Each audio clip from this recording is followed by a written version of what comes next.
Ei, vagabunda, rapariga, tu mesmo, né? Era tu que tava falando mal de mim? Fala aqui na minha frente se tu for mulher. Tu é do Mestre Corre, é? Olha, rapariga, banana baia, sua mãe é puta, minha não é. Eu não trabalho com granja pra ficar mexendo com galinha e meu nome não é nem osso pra ficar na boca de cachorro. Ó, olha, você dobra a sua língua pra você falar comigo, tá bom? Calha a sua boca. Olha, cala a boca, manda a boca, cheiro da velha louca já morreu, quem manda na minha boca sou eu. Ah, a senhora não é bichona? Vem aqui então, cai na roda então, vem pro pau pra tu ver se eu não te quero na paulada, rapariga. Olha, eu só não vou dar um pau em você porque a minha mãe tá me ligando aqui, me chamando pra ir pra casa, tá bom?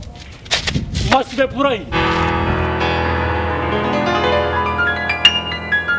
Malandramente meteu o pé pra casa, diz que a mãe tá ligando, nós se vê por aí. Ai, safada, na hora de ganhar madeirada, a menina meteu o pé pra casa e mandou um recadinho pra mim. Nós se vê por aí, nós se vê por aí, nós se vê por aí, nós se vê por aí.